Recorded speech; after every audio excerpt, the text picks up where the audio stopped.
गौतम बुद्ध के अनुसार मौन रहने की शक्ति इतनी ज्यादा है कि यह आपकी सारी चिंता, आपके सारे टेंशन और आपके सारे तनाव को चुटकी में खत्म कर देती है और आपको एक ऐसा मनुष्य बना देती है जिस मनुष्य से बात करने के लिए दूसरे लोगों की बहुत इच्छा होती है। एक बार गौतम बुद्ध अपने आश्रम में अपने सभी शिष्यों को शिक्षा दे रहे थे कि दुनिया की सबसे तेज छुरी हमारी जबान है और दुनिया के सबसे खतरनाक हथियार हमारे शब्द है, जो बिना किसी का खून बहाए लोगों को अंदर ही अंदर मार सकते हैं। हमारे शब्द हमारी ताकत हो सकते हैं उसी के साथ, लेकिन यह हमारी सबसे बड़ी कमजोरी भी हो सकते हैं अगर हमें नहीं पता कि कब, कहां और क्या और कितना बोलना है। यदि हम सही समय पर सही इरादे के साथ सही शब्दों का प्रयोग करते हैं तो यह हमें एक सफल व्यक्ति बनाता है। लेकिन अगर हम सही समय पर सही इरादे से सही शब्दों का इस्तेमाल नहीं करते तो यह हमारे जीवन को नर्क से बदतर बना सकता है। तो दोस्तों, आज की स्टोरी के माध्यम से मैं आपको बताने वाला हूं कि चुप रहकर कैसे हम अपने जीवन को बदल सकते हैं। आपको चुप रहने की शक्ति का एहसास इस वीडियो में होने वाला है। वीडियो शुरू करने से पहले कमेंट बॉक्स में नमो बुद्धाय लिखकर वीडियो को लाइक जरूर करें। तो चलिए शुरू करते हैं। इस कहानी को जापान में एक बहुत ही प्रसिद्ध बौद्ध भिक्षु रहा करते थे। उनका नाम रिसाई था। रिसाई अकेले रहते थे। दुनिया के शोर शराबे से दूर जंगल में वो रहते थे और वह बड़े ही ध्यानी और प्रभु भक्त व्यक्ति थे, इसलिए वह पूरे जापान में बहुत अधिक प्रसिद्ध थे। एक दिन एक राजकुमार रिसाई के पास आया और बोला, हे प्रिय भिक्षु, मैं हमेशा थका हुआ, निराश और परेशान महसूस करता हूँ। मेरा मन बहुत अशांत रहता है। हालांकि मेरे पास सब कुछ है, दौलत, शोहरत, सुख सुविधाएं जो हर व्यक्ति चाहता है या पाने की इच्छा करता है, लेकिन फिर भी मेरे अंदर इतनी अशांति और चिंता क्यों है? रिसाई ने उसकी बात बहुत ही ध्यानपूर्वक सुनी और कुछ सोचने के बाद कहा, तुम इस प्रश्न का उत्तर जानते हो, बस तुमने कभी इस प्रश्न को हल करने की कोशिश नहीं की है। रिसाई ने आगे कहा, मैं एक रिसर्च करना चाहता हूं, क्या तुम मेरा साथ उसमें दोगे? इस रिसर्च के बाद तुम्हारे जीवन में किसी भी तरह की अशांति और चिंता नहीं रहेगी। ये बातें सुनकर राजकुमार बहुत हैरान था। उसने रिसाई से कहा, बताइए, मुझे क्या करना होगा? अपने मन की शांति के लिए मैं कुछ भी करने को तैयार हूं। राजकुमार की इन्हीं बातों को सुनकर भिक्षु ने कहा, तो फिर आप अगले 15 दिन के लिए मेरे आश्रम में रहोगे और एक सामान्य व्यक्ति की तरह अपना जीवन व्यतीत करोगे और इन 15 दिनों में तुम अकेले और चुपचाप रहोगे, जितना हो सके कम बोलोगे। राजकुमार उस भिक्षु की बातें सुनकर सहमत हो गया। पहले दिन राजकुमार को लगा कि उसका मन सामान्य से अधिक अशांत और विचलित है। उसके मन में तरह तरह के विचार आ रहे हैं थे और वह आम लोगों की तरह जीवन जीने में असहज महसूस कर रहा है। उसे अंदर से बोलने की इच्छा हो रही थी, लेकिन वह चुपचाप रहा। उसके मुंह से एक भी शब्द नहीं निकला, बस वह चुपचाप बैठा रहता। लेकिन रात होते होते उसे अंदर ही अंदर शांति का अनुभव होने लगा। उसके लिए यह अनुभव अजीब था। वह खुद से पूछ रहा था कि वह अंदर ही अंदर इतना खुश क्यों है और उसकी आंतरिक बेचैनी और चिंता कम क्यों होने लगी है। अगले दिन राजकुमार अकेला चुपचाप बैठा रहा और वह प्रकृति को निहार रहा। वह पौधों को, फूलों को, आकाश में उड़ रहे पक्षियों को, वह अपने जीवन में पहली बार यह अद्भुत दृश्य महसूस कर रहा था कि उसके पास कितनी सुंदरता है। वह दिन भर प्रकृति की सुंदरता को निहारता रहता और उसकी ताजगी को महसूस करता रहता। इसी तरह से 10 दिन बीत गए और उसके मन की सारी बेचैनी, सारी हलचल, सारी उथल पुथल और सारा तनाव गायब हो गया। 11वें दिन की सुबह राजकुमार फिर से एकांत में बैठ गया और कुछ ही मिनटों में उसकी आंखें अपने आप बंद हो गईं और वह गहरे ध्यान में चला गया। वह पूरे दिन वहीं पर आंखें बंद करके बैठा रहा और गहरे ध्यान में डूबा रहा। ना कोई शब्द, ना कोई चिंता। राजकुमार भीतर से असीम शांति और आनंद से भर गया। राजकुमार अपने बाकी के 4 दिन इसी तरह गहरे ध्यान में व्यतीत करने के बाद 15 दिन बाद रिसाई के सामने प्रस्तुत हुआ और रिसाई को प्रणाम करके बोला, प्रिय भिक्षु, मुझे उत्तर मिल गया कि मेरे मन में इतनी उथल पुथल और चिंता क्यों थी। मैं जान गया कि मेरा मन इतना अशांत और विचलित क्यों था। रिसाई मुस्कुराते हुए पूछा, बताओ, क्या उत्तर मिला तुम्हें? राजकुमार ने कहा, मैं आवश्यकता से अधिक बातें करता था। मैं किसी पर भी अपने शब्द और ऊर्जा व्यर्थ करता था। मैं दिन भर अपने लोगों से फालतू की बातें करता रहता और फिर उन्हीं के बारे में अकेले में सोचता रहता और ज्यादातर समय नकारात्मक ही सोचता रहता। इस तरह मैं बस अपना समय बर्बाद कर रहा था। ज्यादा बोलने और नकारात्मक सोचने की वजह से मेरा मन अशांत और बेचैन हो गया था और इसी वजह से मैं किसी भी काम को ठीक से नहीं कर पा रहा था, जिसकी वजह से मैं हर काम में असफल होने लगा और फिर इन्हीं लगातार मिलने वाली असफलताओं की वजह से ही मैं और भी उदास और चिड़चिड़ा हो गया। इन्हीं सभी चीजों की वजह से मेरा जीवन नष्ट हो रहा था। लेकिन यहाँ पर बिताए हुए 15 दिन मेरे लिए पूरी तरह से अलग थे। मुझे कुछ अलग ही एहसास यहाँ पर हो रहा था। अब मुझे ऐसा लग रहा है मैं अपना जीवन पूरी तरह से जी रहा हूँ, लेकिन इससे पहले मैं अपना जीवन गलत तरीके से जी रहा था। और मैंने यह भी सीखा कि हमें सिर्फ ध्यान करने की जरूरत नहीं है। ध्यान अपने आप होता है जब हम शांत और मौन होते हैं। ध्यान के पिछले कुछ दिनों के दौरान मैंने जो पहली चीज सीखी वह यह है कि मनुष्य के जीवन की सबसे महत्वपूर्ण चीज स्वयं को जानना ही है। यह सुनकर रिसाई ने कहा, सिर्फ तुम ही नहीं, दुनिया में ज्यादातर लोग जरूरत से ज्यादा बोलते हैं। आज भी लोग ज्यादातर समय केवल एक दूसरे को नीचा दिखाने के लिए ही बोलते हैं। कुछ लोग ना चाहते हुए भी बातें करते हैं और अपना जीवन बर्बाद कर लेते हैं। रिसाई ने राजकुमार को चुप रहने का महत्व समझाते हुए कहा, एक बार गौतम बुद्ध से उनके शिष्यों ने पूछा, प्रिय बुद्ध, आप ज्यादातर समय चुप क्यों रहते हैं? बुद्ध ने कहा, क्योंकि चुप रहने से व्यक्ति अंदर से अनंत शांति की गहराइयों में होता है। मौन अपने भीतर उतरने की पहली सीढ़ी है। मौन के बिना स्वयं को जानना असंभव है।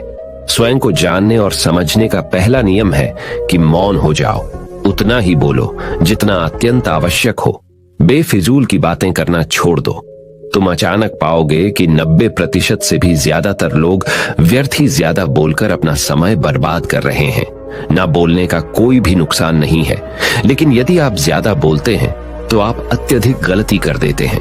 अगर व्यक्ति कम बोलना शुरू कर दे तो दुनिया की 90% मुसीबतें कम हो जाएगी। झगड़े फसाद कम हो जाएंगे, उपद्रव कम हो जाएंगे। अगर लोग थोड़ा चुप रहना सीख लिए, संसार की बहुत सारी समस्याएं हैं, बहुत सारा उपद्रव सिर्फ बोलने से पैदा होते हैं। सारी बात मौन सीखने की है। जब तुम नहीं बोलते तब तुम एकांत में अकेले हो गए। भरे बाजार में भीड़ में खड़े हो नहीं बोलते। हिमालय के शिखर में पहुंच गए। जिसने मौन की कला जान ली वो भीड़ में भी अकेले होने की कला जान लेता है। एकांत में तो आदमी स्वर्ग में है। दूसरे की उपस्थिति ही बेचैनी पैदा करती है। पहले तुम्हें चुप रहने की शक्ति को धारण करना होगा। इससे तुम अधिकतर ऊर्जा को बचा लोगे और फिर इस स्थिति में पहुंच जाओगे कि तुम कम बोलने लगोगे। अगर तुम किसी के यहां पर जा रहे हो और परेशान हो जाओ तो ऐसे में उचित है कि आंखें बंद कर लो और अपने में खो जाओ। वहां से आपको ताजगी महसूस होगी, क्योंकि तुम्हारे अंदर ही जीवन का वो स्रोत छिपा हुआ है। वह किसी दूसरे में नहीं है। इसके बाद राजकुमार उस रिसाई से पूछते हैं, आखिर कौन हमें अपने अंदर तक लेकर जाएगा?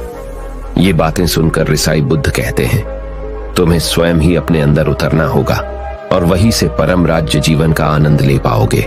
आनंद का यहीं से जन्म हुआ है। यहीं से तुम मौत में डूब जाओगे। यही तुम्हारा सूरज उदय होगा और यहीं से अस्त होगा। इसी प्रकार तुम बार बार इबकी लगाओ।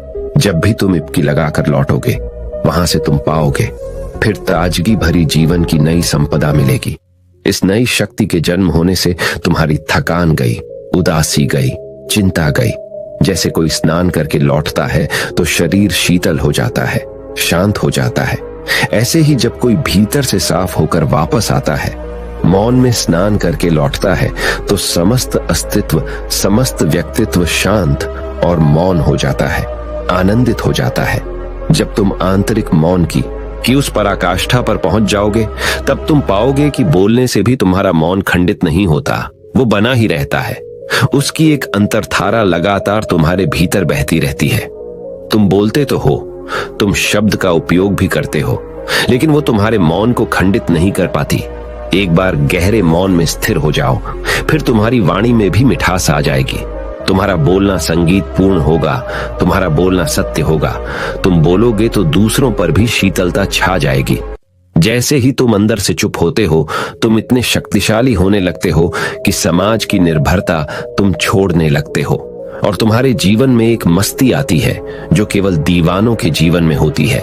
तुम्हारे चेहरे पर एक नई रौनक आ जाती है, तुम्हारी आंखें किसी अमृत के समान हो जाती है और तुम अनंत शांति के समुद्र में डूबने लगते हो। इतना कहकर भिक्षु रिझाई ने अपनी बात खत्म की और वो मौन में चले गए। राजकुमार उनका धन्यवाद कर कर अपने महल में चला गया। दोस्तों, आपने भी अनुभव किया होगा कि बहुत ज्यादा बात करने से दिमाग अशांत हो जाता है, जिससे हम अपने दिमाग पर नियंत्रण खो देते हैं और साथ ही अपना ध्यान भी खो देते हैं। जो लोग बहुत ज्यादा बोलते हैं, उनके पास किसी एक काम पर ध्यान केंद्रित करने की काबिलियत नहीं होती। वो अपने किसी भी लक्ष्य पर पूरी तरह से ध्यान केंद्रित नहीं कर पाते। अगर हमारा दिमाग एक जगह केंद्रित नहीं है तो हम जीवन की सच्चाई नहीं समझ पाते और ना ही मनचाही सफलता कभी हासिल कर पाएंगे। इसके अलावा भी आपने देखा होगा कि जो लोग अधिक बोलते हैं वो अक्सर लोगों के बीच हंसी का पात्र बन जाते हैं और जो लोग कम बोलते हैं और अपनी बात पर कायम रहते हैं, उन्हें लोगों से सम्मान मिलता है। लोग उनकी बातों को सुनते हैं और उन पर भरोसा भी करते हैं। जो लोग जरूरत से अधिक बोलते हैं और अपने विचारों के बारे में पक्के नहीं होते, उनका दिमाग स्थिर और विचलित रहता है, शोर से भरा रहता है और एक अशांत दिमाग वाला व्यक्ति जीवन में किसी भी चीज में सफल नहीं हो पाता, क्योंकि वह किसी भी काम में फोकस नहीं कर पाता। यदि किसी व्यक्ति को यह पता है कि उसे कब, कहां और क्या बोलना है, तो वह व्यक्ति सच में बहुत बुद्धिमान है और ऐसा व्यक्ति जहां भी जाता है उसका व्यक्तित्व आकर्षण का केंद्र बन जाता है और वह जो कुछ भी करता है उसमें सफल अवश्य होता है। अगर हम किसी महान और सफल व्यक्ति के व्यक्तित्व को गहराई से देखें तो पाएंगे कि वो कम बोलते हैं और कम से कम शब्दों में अपनी बात खत्म कर देते हैं। वो बोलने से पहले वो चीजों और जिसके बारे में उसे बोलना है उनके बारे में गहराई से सोचते हैं। लेकिन जो लोग बहुत ज्यादा बोलते हैं, बहुत बार वो झूठ भी बोलते हैं और अपनी बातों से दूसरों के मन और विचारों पर कचरा डालते रहते हैं। वह ज्यादातर समय दूसरों की बुराई करते रहते हैं, इसलिए उनके अपने भी उनसे नफरत करने लगते हैं और उनसे बचने की। सभी शिष्यों ने अपनी शक्ति के अनुसार छोटे बड़े थे संकल्प लिए और गुरु को अपने अपने संकल्प के बारे में बताकर वहां से चले गए। लेकिन वह शिष्य जो खुद को सबसे अलग और बड़ादा दिखाना चाहता था, वह सीधे गुरु की कुटिया में पहुंच गया और बोला, मैं कोई छोटा मोटा संकल्प नहीं लेना चाहता, बल्कि खुद की ही जैसे एक बड़ेढ़ा और महान संकल्प लेना चाहता हूं। कृपया आप ही बताएं, क्या संकल्प लेना चाहिए? उसकी यह बात सुनकर गुरु मुस्कुराए और बोले, क्या तुम मेरे द्वारा दिए गए संकल्प को पूरा कर पाओगे? क्या तुम्हारे लिए उसे पूरा करना संभव होगा? शायद नहीं। वह तुम्हारे लिए संभव नहीं है, तुम उसे पूरा नहीं कर पाओगे, इसीलिए तुम खुद ही कोई संकल्प ढूंढो। शिष्य ने कहा, नहीं गुरुदेव, आप जो भी संकल्प मुझे देंगे मैं जरूर उसे पूरा करूंगा। गुरु ने कहा, ठीक है, तो तुम अगले 1 महीने तक चुप रहोगे, मुंह से एक शब्द भी नहीं निकालोगे, यही तुम्हारा संकल्प है। शिष्य ने कहा, गुरुदेव, यह भी कोई संकल्प है? यह तो बहुत ही आसान है, 1 महीने तक चुप ही रहना है। आप कोई बड़ेढ़ा संकल्प दीजिए जो मेरी योग्यता के लायक हो, जिसे पूरा करने में मुझे समस्या हो। गुरु ने कहा, पहले तुम इस संकल्प को तो पूरा करके दिखाओ। शिष्य ने गुरु की बात मान ली और वह उसी समय चुप हो गया और पलटकर कुटिया से बाहर चला गया। उसे चुप रहना बहुत आसान लग रहा था। उसने एक दिन तो जैसे तैसे चुप रहकर काट लिया, लेकिन दूसरे दिन से उसके मन में ना बोलने का बोझ बढ़ने लगा। तीसरे दिन उसे भारीपन महसूस होने लगा और चौथे दिन उसके अंदर एक अजीब सी बेचैनी होने लगी, क्योंकि आसपास आश्रम के सभी शिष्य एक दूसरे से बातें कर रहे थे। वह भी अपना पक्ष उनके सामने रखना चाहता था, उनकी बोलती बंद कर देना चाहता था, लेकिन उसका संकल्प उसके आड़े आ रहा था। इसीलिए वह पूरे दिन सिर्फ मुंह और आंखें बनाता रहता। इसी तरीके से कुछ दिन और बीते और वह शिष्य बीमार पर DDDH गया। उसका सिर फटा जा रहा था। उसका खाने पीने तक का मन नहीं कर रहा था। वह सिर्फ बोलना चाहता था। वह गुरु के पास गया और उनके सामने बैठकर लिखकर उन्हें बताया, गुरुदेव, मैं बोलना चाहता हूं, बिना बोले मुझे सांस नहीं आ रही, मेरा दम घुटता जा रहा है, मैं अंदर ही अंदर पागल हुआ जा रहा हूं, मैं क्या करूं, संकल्प तोड़ दूं क्या? ये पढ़कर गुरु मुस्कुराए और बोले, संकल्प तो तोड़ने के लिए ही होते हैं, लेकिन जो अपने संकल्प को पूरा कर लेता है वही अपनी आंतरिक शक्ति को बढ़ाता है, और जो अपनी आंतरिक शक्ति को बढ़ा लेता है वह समाज और जागृति की राह पर आगे भी आज जाता है। संकल्प का लेना भी तुम्हारे हाथ में था और इसे तोड़ना भी तुम्हारे ही हाथ में है। तुम्हारे बहुत से भाई अपने संकल्प को तोड़कर अपनी पुरानी दिनचर्या पर वापस आ चुके हैं। अगर तुमसे नहीं हो पा रहा तो तुम भी संकल्प तोड़कर अपनी पुरानी दिनचर्या पर वापस जा सकते हो। लेकिन याद रहे, अगर आज तुम इस छोटे से संकल्प को नहीं संभाल पा रहे तो तुम अपनी बाकी की पूरी जिंदगी को कैसे संभाल सकोगे? बाकी फैसला पूरी तरह से तुम्हारे हाथों में है। गुरु की यह बात उस शिष्य के दिल में चोट कर गई। वह बिना कुछ बोले वहां से वापस चला गया और खुद को अपनी कुटिया में बंद कर लिया। वह केवल अपने जरूरी कामों के लिए ही कुटिया से बाहर निकलता, बाकी सारे समय कुटिया के अंदर ही बैठा रहता। 15 दिन बीत चुके थे और आश्रम के लगभग सभी शिष्यों का संकल्प अब तक टूट चुका था, लेकिन उसका संकल्प अभी भी जारी था। संकल्प लेने के बाद से अब तक उसने एक शब्द भी नहीं बोला था।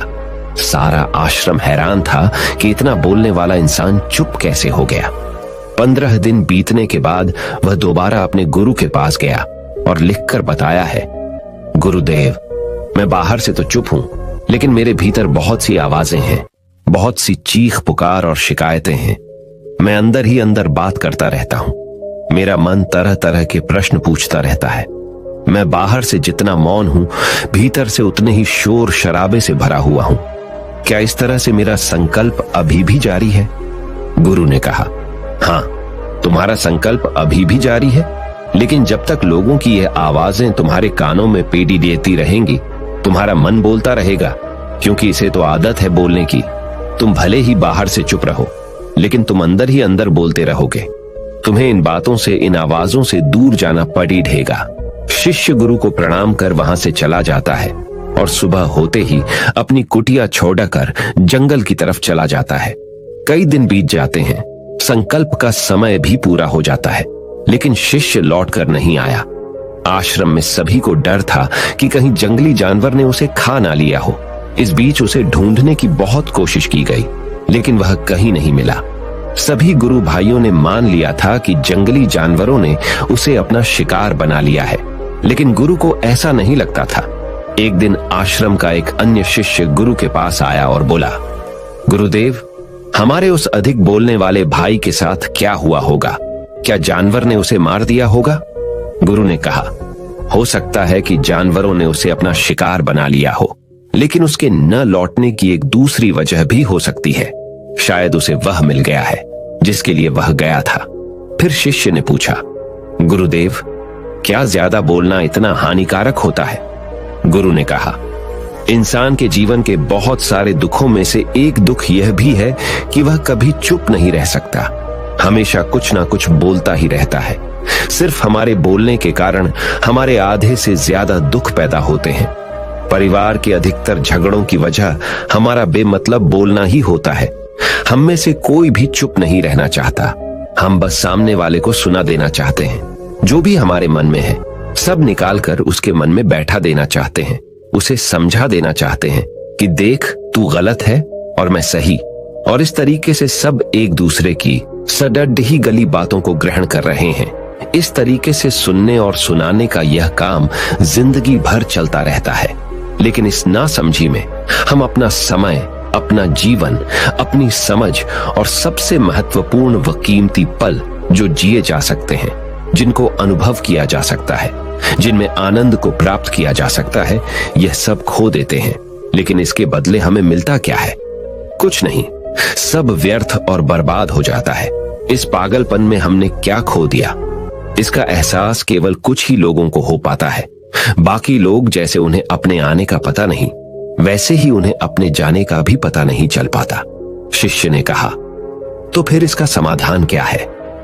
गुरु ने कहा, पूरी जागरूकता के साथ अपने विचारों को देखना यही एकमात्र तरीका है। सारी मानसिक समस्याओं का वर्तमान में रहकर चिंतन करना, पूरी जागरूकता के साथ अपना काम करना जिंदगी में चमत्कारिक बदलाव ला देता है। उसके बाद वह शिष्य गुरु से अपने प्रश्नों का उत्तर पाकर उनको प्रणाम करके वहां से चला गया। उस शिष्य को आश्रम छोड़कर गए हुए 3 महीने का समय बीत चुका था, लेकिन उसकी कोई खबर न थी। अब तक तो सभी गुरु भाइयों ने भी उसके वापस लौटने की उम्मीद छोड़ दी थी, लेकिन एक दिन वह आश्रम लौट आता है। उसे देखकर सभी के आश्चर्य और खुशी का ठिकाना न रहा, लेकिन अब वह नहीं था जो यहां से गया था। वह कुछ और ही बनकर वापस आया था। उसके अंदर एक गजब का बदलाव महसूस किया जा सकता था। उसके चेहरे पर एक गजब का ठहराव और आंखों में बनी शांति थी। आश्रम में आते ही सभी गुरु भाइयों ने उसे चारों तरफ से घेर लिया और बातें करने लग गए। वह भी अपने गुरु भाइयों से बातें करने लगा। उससे बात करने वाले सभी ने यह अनुभव किया कि अब वह पहले जैसा उतावला और बातूनी नहीं रह गया था। उसके मुंह से एक एक शब्द बहुत ही सुलझे हुए और मधुरता के साथ निकल रहे थे। थोड़ी देर तक गुरु भाइयों से बात करने के बाद वह सीधा गुरु की तरफ चला गया। उसने गुरु के चरण छुए और कहा, गुरुदेव, क्या मैं अब भी मौन हूं? क्या अब भी मेरा संकल्प जारी है? गुरु ने कुछ देर तक शिष्य की आंखों में बड़े ध्यान से देखा और कहा, हां, तुम अब भी मौन हो। तुम्हारे मुंह से एक भी शब्द निकल नहीं रहा और तुम्हारा संकल्प अभी भी जारी है। शिष्य ने कहा, गुरुदेव, जब मैं आश्रम से गया तो मैं मुंह से तो चुप था, लेकिन मेरे अंदर बहुत सी आवाजें थीं, मन में बहुत से प्रश्न थे और वह बंद नहीं हो रहे थे। तो मैं जंगल में चला गया, इस उम्मीद से कि वहां मुझे शांति मिलेगी और मेरे मन की बकबक कम हो जाएगी। लेकिन मैं जितना एकांत में जाता गया, मेरे अंदर की आवाज उतनी ही तेज होती गई। मेरे भीतर की पुरानी से पुरानी आवाज मुझे सुनाई देने लगी। तब जाकर मैंने महसूस किया कि मैं कितना गलत कर रहा था। जब मैं अपने परिवार वालों, दोस्तों को और गुरु भाइयों को बुरा भला कहता था, तो उस समय मुझे लगता था कि मैं सही कह रहा हूं। जब मैं गुरु भाइयों की एक दूसरे से चुगली करता था और उनका मजाक बनाता, तब भी मुझे यही लगता था कि मैं उनसे बेहतर हूं और मैं सही कर रहा हूं। लेकिन उस दिन मैंने पहली बार महसूस किया कि मैं कितना गलत बोलता था। काफी दिनों तक ये आवाजें, ये शिकायतें मेरे अंदर चलती रही, लेकिन धीरे धीरे करके एक दिन ये सारी आवाजें मेरे अंदर से समाप्त हो गई। अब मैं भीतर से भी मौन हो गया। उस घने जंगल में बाहर से कोई बोलने वाला था नहीं और भीतर कोई आवाज बची ही नहीं थी, और मैं उस दिन पहली बार मौन का सही अर्थ समझा। मेरे चारों तरफ बहुत शांति थी। हालांकि अभी भी कुछ आवाजें आ रही थी जो पहले भी आती थी, लेकिन मैं उन्हें सुन नहीं पाता था। पर अब वह सभी आवाजें मुझे स्पष्ट रूप से सुनाई दे रही थीं। हवा के चलने की आवाज, चिड़ियों के चहकने की आवाज और पानी के बहने की आवाज, ये सभी आवाजें मैंने पहली बार पूरे होश पूर्वक सुनी। अपने चारों तरफ इतनी शांति मैंने पहले कभी महसूस नहीं की थी। तो इस शांति को भंग करने के लिए मैंने पहली बार अपने मुंह से कोई शब्द निकाला। मैं चिल्लाया, हे ईश्वर, ये कैसी शांति है? सभी कुछ इतना शांत क्यों है? ऐसा क्या हो गया? लेकिन मेरे चिल्लाने के बाद भी शांति भंग नहीं हुई। सब कुछ पहले जितना ही शांत था, बाहर भी और भीतर भी। हे गुरुदेव, मैंने अपने गुरु भाइयों से बात की, मैंने आपसे बात की। मैं बोल रहा हूं, मैं चल रहा हूं, मैं सब कुछ देख रहा हूं, लेकिन मैं अपने भीतर एकदम एकांत में हूं, मौन में हूं। भीड़ डैच में होता हूं, तब भी भीतर से अकेला एकांत में होता हूं। जब मैं खुद में भी शोर करना चाहता हूं, तब भी एकांत में ही होता हूं। अब सब दिखाई पड़ी डाहने लगा है, सब सुनाई पड़ी डाहने लगा है।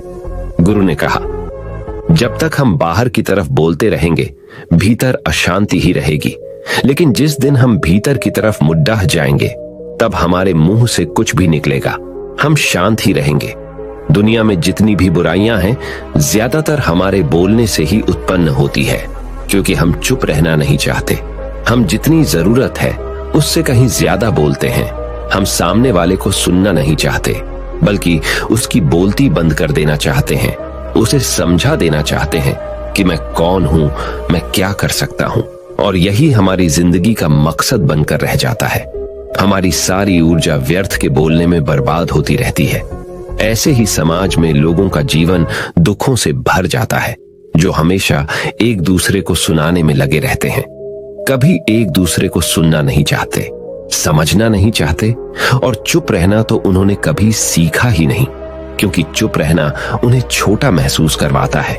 दुनिया की सभी लड़ाइयों का कारण हमारा बोलना ही है, इसलिए हमें सिर्फ उतना ही बोलना चाहिए जितना जरूरी हो, क्योंकि व्यर्थ का बोलना ऊर्जा को नष्ट करना है, और यह बोलना ही हमें कभी अपने भीतर की ओर लौटने नहीं देता, क्योंकि यह हमें बाहर की ओर खींच कर रखता है, और बाहर है ही क्या इस संसार के अलावा।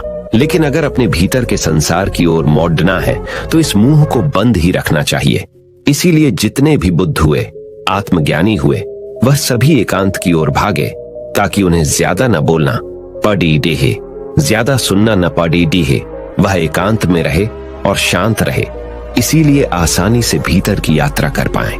लेकिन अगर कोई चाहे तो इस संसार में रहकर भी एकांत में रह सकता है, शांत रह सकता है, लेकिन इसके लिए उन्हें अपनी ऊर्जा बचानी होगी, जिसे वह अब तक अपने व्यर्थ के शब्दों में बर्बाद कर रहे थे।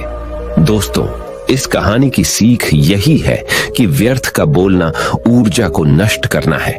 ज्यादा और व्यर्थ बोलना ही हमें अपने भीतर की ओर लौटने नहीं देता, क्योंकि यह हमें बाहर की ओर झुकाए रखता है, और जिन्हें भीतर की यात्रा करनी है उन्हें अपने मुंह को बंद ही रखना चाहिए। मुझे उम्मीद है कि आपको यह कहानी पसंद आई।